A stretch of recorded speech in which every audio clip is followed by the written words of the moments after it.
Welcome to the Benwood Johnson podcast.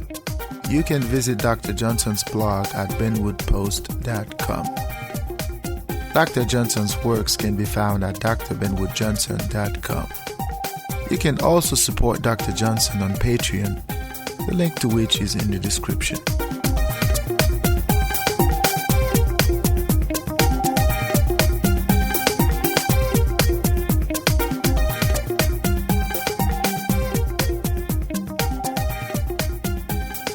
Hello and welcome to the Benwood Johnson podcast. This is our first podcast. Today is May the 20th, 2018, podcast number 1. A few things I have to get out of the way. As should be evident by now, there is some music playing in the background in this podcast.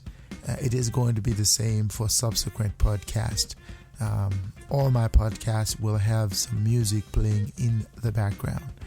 Let me know if this is a distraction, if this is an impediment to sort of get into the crux of the idea that I am trying to share here.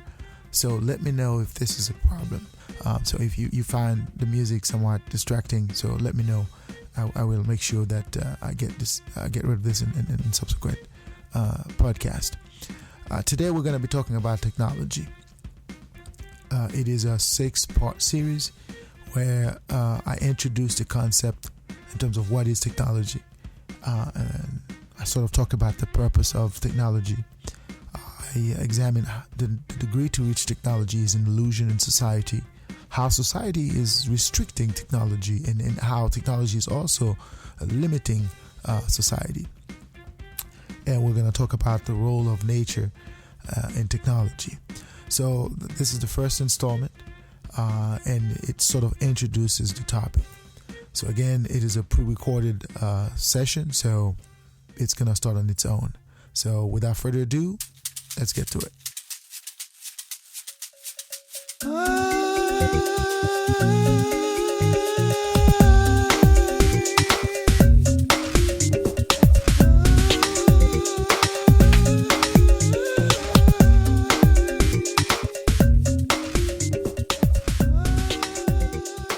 One fundamental question one must ask is technology. What is technology?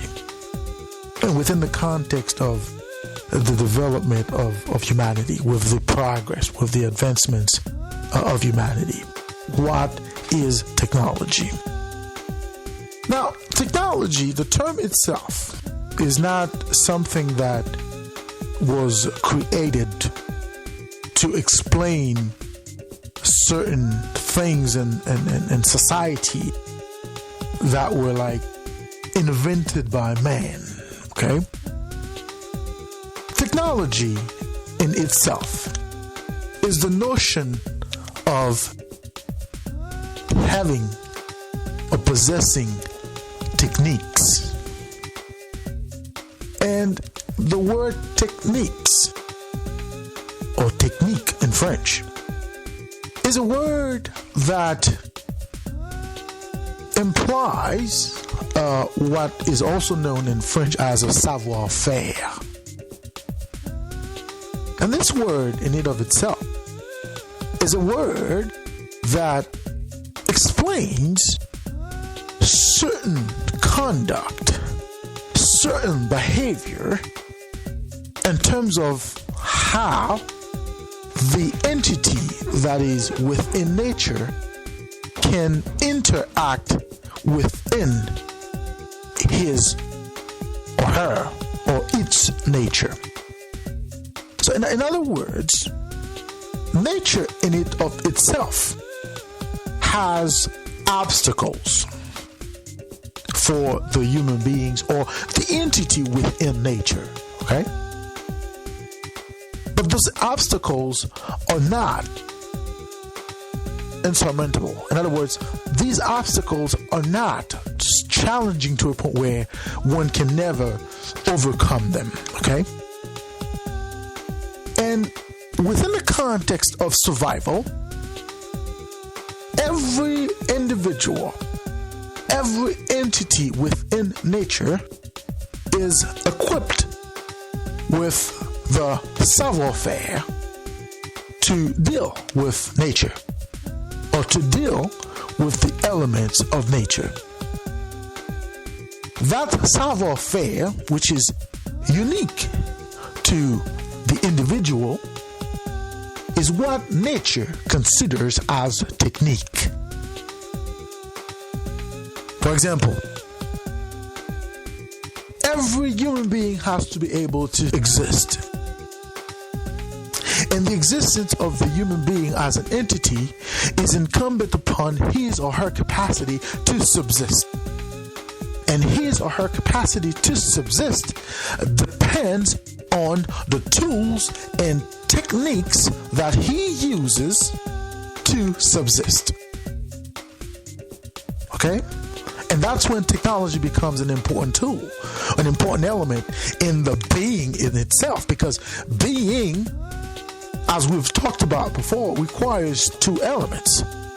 Being requires time and a location. There has to be a time and a space, geography and time. That's what the being is. But once you are, you have to exist.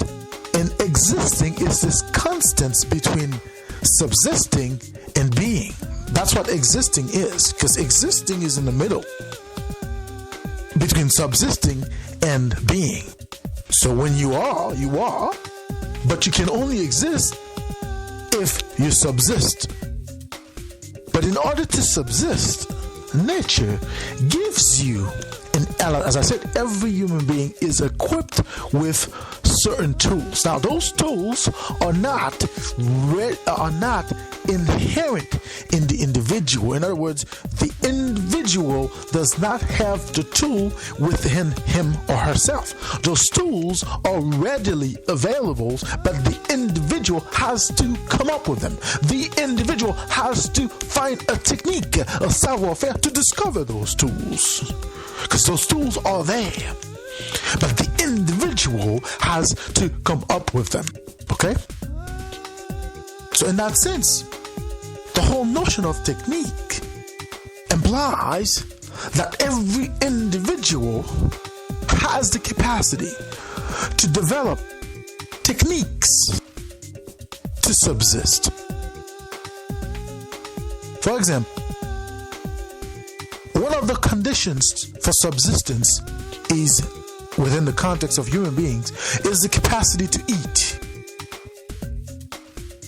Now, I'm sure the same condition exists for other entities within nature. The lion has to eat. Okay? The giraffe has to eat. The tiger has to eat. The muskrat has to eat. The ant has to eat. Okay?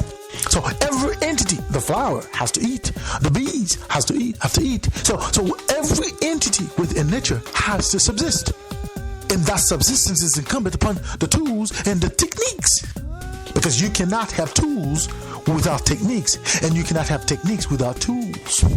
So tools leads to techniques, or techniques leads to tools. This relationship between those two elements are important to understand, because that's what technology is going to come down to. Technology is the capacity to use the tools within a certain techniques, and the capacity to develop techniques with a certain tool. So by definition, a technology is incumbent upon two elements: tools and technique.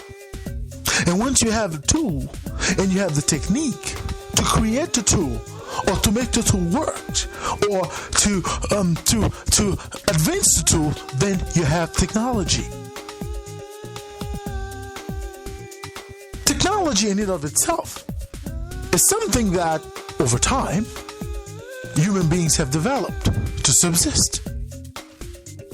And technology, I would say, is the minimum requirements for subsistence. There cannot be any subsistence unless there are technologies to sustain the existence of the beings that are there, okay, that are required to subsist.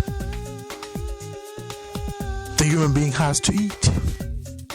And if a human being has to eat, he has to eat something that he can manage.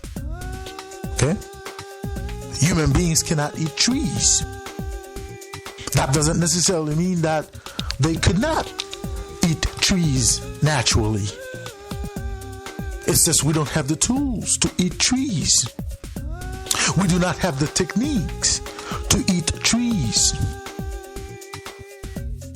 But if we are to eat something in nature, we have to develop the technique, the tools to eat it. Okay? And as we develop those tools and techniques, we become technologically advanced.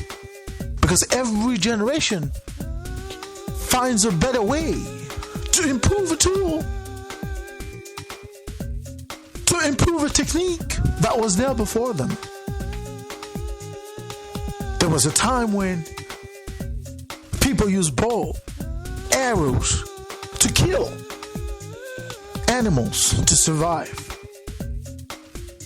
There was a time people used rocks as stove to cook. But those tools and techniques have evolved. People don't use arrows. Most of the time people use guns. These are technologies, but these technologies are not alien to nature. These technologies were not invented by man. Because these technologies were there, the tools were there. The elements were there for the tools. Men simply used or found techniques to develop the tool. And the tools allow man to discover the right technique, to improve the right technique, to make this the tool better. As I said, there's a relationship between what we do and how we do. If we don't know how to do, we cannot do. What we can do is incumbent upon what we can do. And what we can do is incumbent upon what is available to us to do. In other words, you're always back to your nature. What is possible within your nature? Does your nature allow you to do this? Is it possible naturally for you to do this? It always comes down to that. What is allowed within your confine of your nature? And once you have discovered what is allowed, once you have discovered what you can do, then you become this fluid entity within nature. Well, you can subsist. You can be in nature. You can exist. Because you have the tools to exist. You have the techniques, the know-how to exist. The savoir-faire to exist. These are important concepts we have to take into account.